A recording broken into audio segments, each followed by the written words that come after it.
ಶ್ರೀರಂಗಪಟ್ಟಣದಲ್ಲಿ ನಡೀತಾ ಇರುವಂತಹ ಹನುಮ ಮಾಲಾಧಾರಿಗಳ ಸಂಕೀರ್ತನ ಯಾತ್ರೆಗೆ ಈಗಾಗಲೇ ಆಗಮಿಸಿದ್ದಾರೆ ಸಚ್ಚಿದಾನಂದ ಅವರು. ಅವ್ರನ್ನೇ ನಾನು ಮಾತನಾಡಿಸ್ತೀನಿ.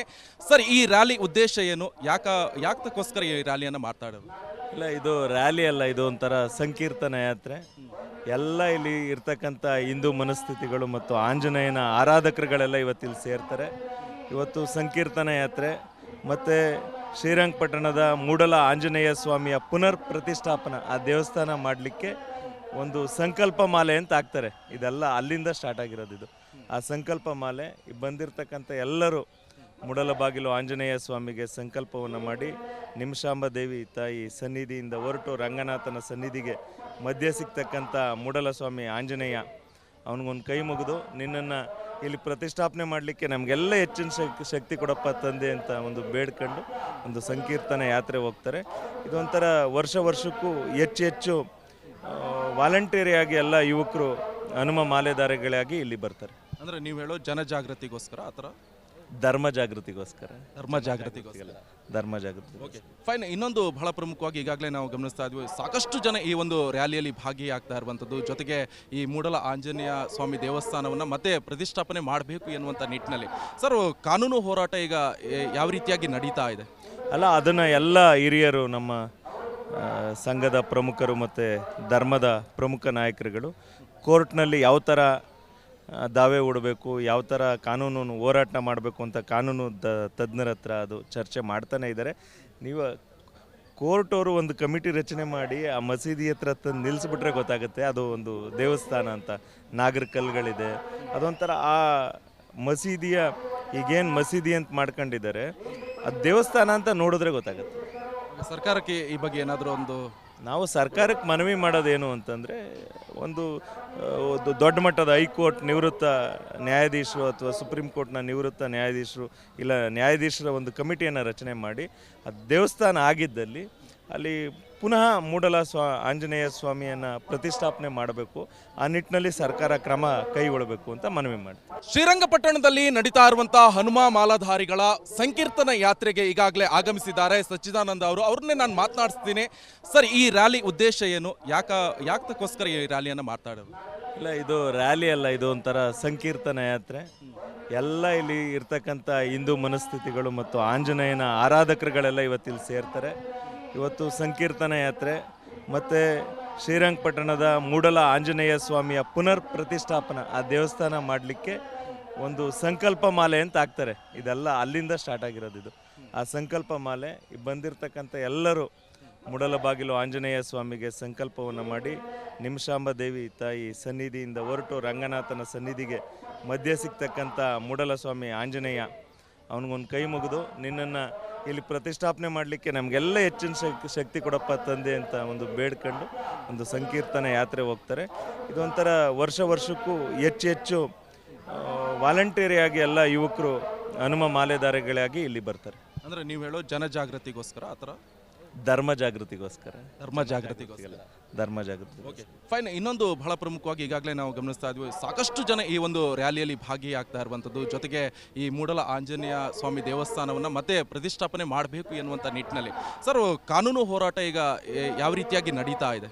ಅಲ್ಲ, ಅದನ್ನು ಎಲ್ಲ ಹಿರಿಯರು, ನಮ್ಮ ಸಂಘದ ಪ್ರಮುಖರು ಮತ್ತು ಧರ್ಮದ ಪ್ರಮುಖ ನಾಯಕರುಗಳು ಕೋರ್ಟ್ನಲ್ಲಿ ಯಾವ ಥರ ದಾವೆ ಹೂಡಬೇಕು, ಯಾವ ಥರ ಕಾನೂನು ಹೋರಾಟ ಮಾಡಬೇಕು ಅಂತ ಕಾನೂನು ತಜ್ಞರ ಹತ್ರ ಅದು ಚರ್ಚೆ ಮಾಡ್ತಾನೆ ಇದ್ದಾರೆ. ನೀವು ಕೋರ್ಟವರು ಒಂದು ಕಮಿಟಿ ರಚನೆ ಮಾಡಿ ಆ ಮಸೀದಿ ಹತ್ರ ತಂದು ನಿಲ್ಲಿಸ್ಬಿಟ್ರೆ ಗೊತ್ತಾಗುತ್ತೆ ಅದು ಒಂದು ದೇವಸ್ಥಾನ ಅಂತ. ನಾಗರ ಕಲ್ಲುಗಳಿದೆ, ಅದೊಂಥರ ಆ ಮಸೀದಿಯ ಈಗೇನು ಮಸೀದಿ ಅಂತ ಮಾಡ್ಕೊಂಡಿದ್ದಾರೆ ಅದು ದೇವಸ್ಥಾನ ಅಂತ ನೋಡಿದ್ರೆ ಗೊತ್ತಾಗುತ್ತೆ. ಸರ್ಕಾರಕ್ಕೆ ಈ ಬಗ್ಗೆ ಏನಾದರೂ ಒಂದು ನಾವು ಸರ್ಕಾರಕ್ಕೆ ಮನವಿ ಮಾಡೋದೇನು ಅಂತಂದರೆ, ಒಂದು ದೊಡ್ಡ ಮಟ್ಟದ ಹೈಕೋರ್ಟ್ ನಿವೃತ್ತ ನ್ಯಾಯಾಧೀಶರು ಅಥವಾ ಸುಪ್ರೀಂ ಕೋರ್ಟ್ನ ನಿವೃತ್ತ ನ್ಯಾಯಾಧೀಶರು ಇಲ್ಲ ನ್ಯಾಯಾಧೀಶರ ಒಂದು ಕಮಿಟಿಯನ್ನು ರಚನೆ ಮಾಡಿ ಅದು ದೇವಸ್ಥಾನ ಆಗಿದ್ದಲ್ಲಿ ಅಲ್ಲಿ ಪುನಃ ಆಂಜನೇಯ ಸ್ವಾಮಿಯನ್ನು ಪ್ರತಿಷ್ಠಾಪನೆ ಮಾಡಬೇಕು. ಆ ನಿಟ್ಟಿನಲ್ಲಿ ಸರ್ಕಾರ ಕ್ರಮ ಕೈಗೊಳ್ಳಬೇಕು ಅಂತ ಮನವಿ ಮಾಡ್ತೀವಿ. ಶ್ರೀರಂಗಪಟ್ಟಣದಲ್ಲಿ ನಡೀತಾ ಇರುವಂತಹ ಹನುಮ ಮಾಲಾಧಾರಿಗಳ ಸಂಕೀರ್ತನ ಯಾತ್ರೆಗೆ ಈಗಾಗಲೇ ಆಗಮಿಸಿದ್ದಾರೆ ಸಚ್ಚಿದಾನಂದ ಅವರು. ಅವ್ರನ್ನೇ ನಾನು ಮಾತನಾಡಿಸ್ತೀನಿ. ಸರ್, ಈ ರ್ಯಾಲಿ ಉದ್ದೇಶ ಏನು? ಯಾಕಕ್ಕೋಸ್ಕರ ಈ ರ್ಯಾಲಿಯನ್ನು ಮಾತಾಡೋದು? ಇಲ್ಲ, ಇದು ರ್ಯಾಲಿ ಅಲ್ಲ, ಇದು ಒಂಥರ ಸಂಕೀರ್ತನ ಯಾತ್ರೆ. ಎಲ್ಲ ಇಲ್ಲಿ ಇರ್ತಕ್ಕಂಥ ಹಿಂದೂ ಮನಸ್ಥಿತಿಗಳು ಮತ್ತು ಆಂಜನೇಯನ ಆರಾಧಕರುಗಳೆಲ್ಲ ಇವತ್ತಿಲ್ಲಿ ಸೇರ್ತಾರೆ. ಇವತ್ತು ಸಂಕೀರ್ತನ ಯಾತ್ರೆ ಮತ್ತು ಶ್ರೀರಂಗಪಟ್ಟಣದ ಮೂಡಲ ಆಂಜನೇಯ ಸ್ವಾಮಿಯ ಪುನರ್ ಪ್ರತಿಷ್ಠಾಪನಾ ಆ ದೇವಸ್ಥಾನ ಮಾಡಲಿಕ್ಕೆ ಒಂದು ಸಂಕಲ್ಪ ಮಾಲೆ ಅಂತ ಹಾಕ್ತಾರೆ. ಇದೆಲ್ಲ ಅಲ್ಲಿಂದ ಸ್ಟಾರ್ಟ್ ಆಗಿರೋದು. ಇದು ಆ ಸಂಕಲ್ಪ ಮಾಲೆ ಬಂದಿರತಕ್ಕಂಥ ಎಲ್ಲರೂ ಮೂಡಲಬಾಗಿಲು ಆಂಜನೇಯ ಸ್ವಾಮಿಗೆ ಸಂಕಲ್ಪವನ್ನು ಮಾಡಿ ನಿಮಿಷಾಂಬ ದೇವಿ ತಾಯಿ ಸನ್ನಿಧಿಯಿಂದ ಹೊರಟು ರಂಗನಾಥನ ಸನ್ನಿಧಿಗೆ ಮಧ್ಯೆ ಸಿಗ್ತಕ್ಕಂಥ ಮೂಡಲ ಸ್ವಾಮಿ ಆಂಜನೇಯ ಅವನಿಗೊಂದು ಕೈ ಮುಗಿದು ನಿನ್ನನ್ನು ಇಲ್ಲಿ ಪ್ರತಿಷ್ಠಾಪನೆ ಮಾಡಲಿಕ್ಕೆ ನಮಗೆಲ್ಲ ಹೆಚ್ಚಿನ ಶಕ್ತಿ ಕೊಡಪ್ಪ ತಂದೆ ಅಂತ ಒಂದು ಬೇಡ್ಕೊಂಡು ಒಂದು ಸಂಕೀರ್ತನ ಯಾತ್ರೆ ಹೋಗ್ತಾರೆ. ಇದೊಂಥರ ವರ್ಷಕ್ಕೂ ಹೆಚ್ಚು ವಾಲಂಟಿಯರಿಯಾಗಿ ಎಲ್ಲ ಯುವಕರು ಹನುಮ ಮಾಲೆಧಾರಿಗಳಾಗಿ ಇಲ್ಲಿ ಬರ್ತಾರೆ. ಅಂದರೆ ನೀವು ಹೇಳೋ ಜನಜಾಗೃತಿಗೋಸ್ಕರ, ಆ ಥರ ಧರ್ಮ ಜಾಗೃತಿಗೋಸ್ಕರ. Okay, fine. ಇನ್ನೊಂದು ಬಹಳ ಪ್ರಮುಖವಾಗಿ ಈಗಾಗಲೇ ನಾವು ಗಮನಿಸ್ತಾ ಇದ್ವಿ, ಸಾಕಷ್ಟು ಜನ ಈ ಒಂದು ರ್ಯಾಲಿಯಲ್ಲಿ ಭಾಗಿಯಾಗ್ತಾ ಇರುವಂಥದ್ದು, ಜೊತೆಗೆ ಈ ಮೂಡಲ ಆಂಜನೇಯ ಸ್ವಾಮಿ ದೇವಸ್ಥಾನವನ್ನು ಮತ್ತೆ ಪ್ರತಿಷ್ಠಾಪನೆ ಮಾಡಬೇಕು ಎನ್ನುವಂಥ ನಿಟ್ಟಿನಲ್ಲಿ. ಸರ್, ಕಾನೂನು ಹೋರಾಟ ಈಗ ಯಾವ ರೀತಿಯಾಗಿ ನಡೀತಾ ಇದೆ?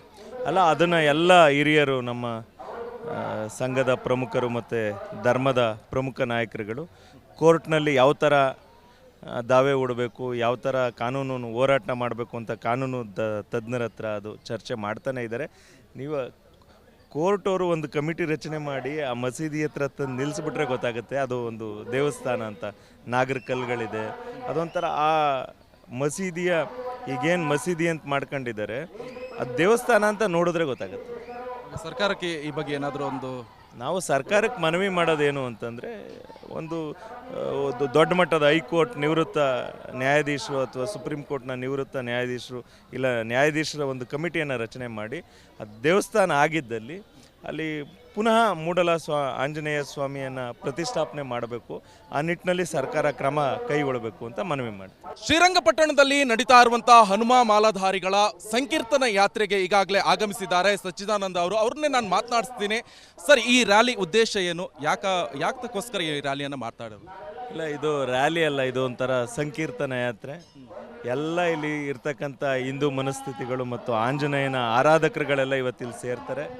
ಇವತ್ತು ಸಂಕೀರ್ತನ ಯಾತ್ರೆ ಮತ್ತು ಶ್ರೀರಂಗಪಟ್ಟಣದ ಮೂಡಲ ಆಂಜನೇಯ ಸ್ವಾಮಿಯ ಪುನರ್ ಪ್ರತಿಷ್ಠಾಪನಾ ಆ ದೇವಸ್ಥಾನ ಮಾಡಲಿಕ್ಕೆ ಒಂದು ಸಂಕಲ್ಪ ಮಾಲೆ ಅಂತ ಹಾಕ್ತಾರೆ. ಇದೆಲ್ಲ ಅಲ್ಲಿಂದ ಸ್ಟಾರ್ಟ್ ಆಗಿರೋದು. ಇದು ಆ ಸಂಕಲ್ಪ ಮಾಲೆ ಬಂದಿರತಕ್ಕಂಥ ಎಲ್ಲರೂ ಮೂಡಲಬಾಗಿಲು ಆಂಜನೇಯ ಸ್ವಾಮಿಗೆ ಸಂಕಲ್ಪವನ್ನು ಮಾಡಿ ನಿಮಿಷಾಂಬ ದೇವಿ ತಾಯಿ ಸನ್ನಿಧಿಯಿಂದ ಹೊರಟು ರಂಗನಾಥನ ಸನ್ನಿಧಿಗೆ ಮಧ್ಯೆ ಸಿಗ್ತಕ್ಕಂಥ ಮೂಡಲ ಸ್ವಾಮಿ ಆಂಜನೇಯ ಅವನಿಗೊಂದು ಕೈ ಮುಗಿದು ನಿನ್ನನ್ನು ಇಲ್ಲಿ ಪ್ರತಿಷ್ಠಾಪನೆ ಮಾಡಲಿಕ್ಕೆ ನಮಗೆಲ್ಲ ಹೆಚ್ಚಿನ ಶಕ್ತಿ ಕೊಡಪ್ಪ ತಂದೆ ಅಂತ ಒಂದು ಬೇಡ್ಕೊಂಡು ಒಂದು ಸಂಕೀರ್ತನ ಯಾತ್ರೆ ಹೋಗ್ತಾರೆ. ಇದೊಂಥರ ವರ್ಷಕ್ಕೂ ಹೆಚ್ಚು ವಾಲಂಟಿಯರಿಯಾಗಿ ಎಲ್ಲ ಯುವಕರು ಹನುಮ ಮಾಲೆಧಾರಿಗಳಾಗಿ ಇಲ್ಲಿ ಬರ್ತಾರೆ. ಅಂದರೆ ನೀವು ಹೇಳೋ ಜನಜಾಗೃತಿಗೋಸ್ಕರ, ಆ ಥರ ಧರ್ಮ ಜಾಗೃತಿಗೋಸ್ಕರ. Okay, fine. ಇನ್ನೊಂದು ಬಹಳ ಪ್ರಮುಖವಾಗಿ ಈಗಾಗಲೇ ನಾವು ಗಮನಿಸ್ತಾ ಇದ್ವಿ, ಸಾಕಷ್ಟು ಜನ ಈ ಒಂದು ರ್ಯಾಲಿಯಲ್ಲಿ ಭಾಗಿಯಾಗ್ತಾ ಇರುವಂಥದ್ದು, ಜೊತೆಗೆ ಈ ಮೂಡಲ ಆಂಜನೇಯ ಸ್ವಾಮಿ ದೇವಸ್ಥಾನವನ್ನು ಮತ್ತೆ ಪ್ರತಿಷ್ಠಾಪನೆ ಮಾಡಬೇಕು ಎನ್ನುವಂಥ ನಿಟ್ಟಿನಲ್ಲಿ. ಸರ್, ಕಾನೂನು ಹೋರಾಟ ಈಗ ಯಾವ ರೀತಿಯಾಗಿ ನಡೀತಾ ಇದೆ? ಅಲ್ಲ, ಅದನ್ನು ಎಲ್ಲ ಹಿರಿಯರು, ನಮ್ಮ ಸಂಘದ ಪ್ರಮುಖರು ಮತ್ತು ಧರ್ಮದ ಪ್ರಮುಖ ನಾಯಕರುಗಳು ಕೋರ್ಟ್ನಲ್ಲಿ ಯಾವ ಥರ ದಾವೆ ಹೂಡಬೇಕು, ಯಾವ ಥರ ಕಾನೂನು ಹೋರಾಟ ಮಾಡಬೇಕು ಅಂತ ಕಾನೂನು ತಜ್ಞರ ಹತ್ರ ಅದು ಚರ್ಚೆ ಮಾಡ್ತಾನೆ ಇದ್ದಾರೆ. ನೀವು ಕೋರ್ಟವರು ಒಂದು ಕಮಿಟಿ ರಚನೆ ಮಾಡಿ ಆ ಮಸೀದಿ ಹತ್ರ ತಂದು ನಿಲ್ಲಿಸ್ಬಿಟ್ರೆ ಗೊತ್ತಾಗುತ್ತೆ ಅದು ಒಂದು ದೇವಸ್ಥಾನ ಅಂತ. ನಾಗರಿಕಲ್ಗಳಿದೆ, ಅದೊಂಥರ ಆ ಮಸೀದಿಯ ಈಗೇನು ಮಸೀದಿ ಅಂತ ಮಾಡ್ಕೊಂಡಿದ್ದಾರೆ ಅದು ದೇವಸ್ಥಾನ ಅಂತ ನೋಡಿದ್ರೆ ಗೊತ್ತಾಗುತ್ತೆ. ಸರ್ಕಾರಕ್ಕೆ ಈ ಬಗ್ಗೆ ಏನಾದರೂ ನಾವು ಸರ್ಕಾರಕ್ಕೆ ಮನವಿ ಮಾಡೋದೇನು ಅಂತಂದರೆ, ಒಂದು ದೊಡ್ಡ ಮಟ್ಟದ ಹೈಕೋರ್ಟ್ ನಿವೃತ್ತ ನ್ಯಾಯಾಧೀಶರು ಅಥವಾ ಸುಪ್ರೀಂ ಕೋರ್ಟ್ನ ನಿವೃತ್ತ ನ್ಯಾಯಾಧೀಶರು ಇಲ್ಲ ನ್ಯಾಯಾಧೀಶರ ಒಂದು ಕಮಿಟಿಯನ್ನು ರಚನೆ ಮಾಡಿ ಅದು ದೇವಸ್ಥಾನ ಆಗಿದ್ದಲ್ಲಿ ಅಲ್ಲಿ ಪುನಃ ಮೂಡಲ ಆಂಜನೇಯ ಸ್ವಾಮಿಯನ್ನು ಪ್ರತಿಷ್ಠಾಪನೆ ಮಾಡಬೇಕು. ಆ ನಿಟ್ಟಿನಲ್ಲಿ ಸರ್ಕಾರ ಕ್ರಮ ಕೈಗೊಳ್ಳಬೇಕು ಅಂತ ಮನವಿ ಮಾಡ್ತೀವಿ. Okay, thank you. ಎಸ್, ಇದಿಷ್ಟು ಸಚ್ಚಿದಾನಂದ ಅವರ ಮಾತಾಗಿರುವಂಥದ್ದು. ಮತ್ತೆ ವಾಪಸ್ ಈಗ ಮೂಡಲ ಆಂಜನೇಯ ದೇವಸ್ಥಾನವನ್ನು ಅಲ್ಲಿ ಮತ್ತೆ ಪ್ರತಿಷ್ಠಾಪನೆ ಮಾಡಬೇಕಾಗತ್ತೆ. ಸರ್ಕಾರ ಕೂಡ ದೊಡ್ಡ ಮಟ್ಟದಲ್ಲಿ ಅಂದರೆ ಹೈಕೋರ್ಟ್ನ ನಿವೃತ್ತ ನ್ಯಾಯಾಧೀಶರನ್ನ ನೇಮಕ ಮಾಡಿ ಅದೊಂದು ಸರ್ವೆ ಮಾಡಬೇಕಾಗತ್ತೆ ಅನ್ನುವಂಥದ್ದು ಅವರ ಮಾತಾಗಿರುವಂಥದ್ದು. ಕ್ಯಾಮ್ರಾ ಪರ್ಸನ್ ಸಚಿನ್ ಜೊತೆ ನಿಕೇಶ್, ರಿಪಬ್ಲಿಕ್ ಕನ್ನಡ, ಶ್ರೀರಂಗಪಟ್ಟಣ.